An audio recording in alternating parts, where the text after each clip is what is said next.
Diary of St. Francis de Sales, December 23rd. Imagine seeing St. Joseph and the Blessed Virgin, already close to childbirth, arriving in Bethlehem in search of lodging and finding no one willing to receive them. My God, how the world rejects and despises those heavenly and holy persons. Yet how beautifully they receive and embrace such humiliation. They do not assert themselves, they do not make their dignity known, but with incomparable gentleness, they simply accept rejection and contempt. Wretched am I. Every smallest neglect of the honor that is due to me, or that I imagine is due to me, disturbs me, unsettles me, and stirs my arrogance and pride. Alas, when shall I possess the beautiful virtue of self-contempt and the renunciation of vanity? Spiritual Letters.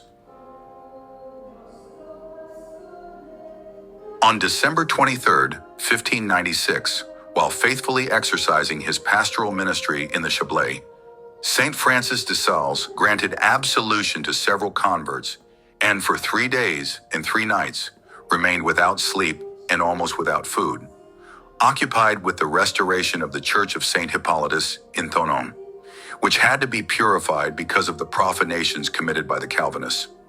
Finally, after many labors and several journeys to Turin and to the Senate of Savoy, the man of God was able to wrest it from their hands. Thus, during the day, he worked in the church and preached to the newly converted, and at night he heard confessions and guided his beloved spiritual children. He cared for his flock with great dedication, and yet, as a reward, he received nothing but gunshots fired at the church windows. A price was placed on his head, and he was surrounded by plots on every side. He was never distressed. Rather, with fearless courage, he always hoped against all human hope, and the Lord never ceased to be favorable to him. Reflection of December 23.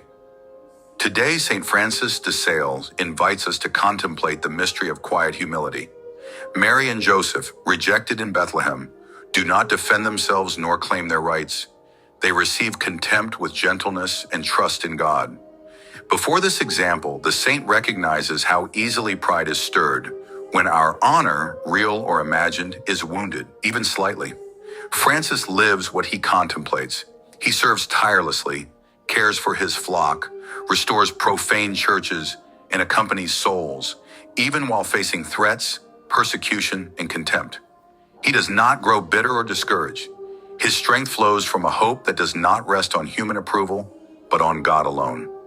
This day calls us to prepare our hearts for Christmas by accepting daily humiliations with peace, renouncing vanity, and embracing the interior freedom born of humility. Only a humble heart can recognize God when he chooses to be born in poverty and silence.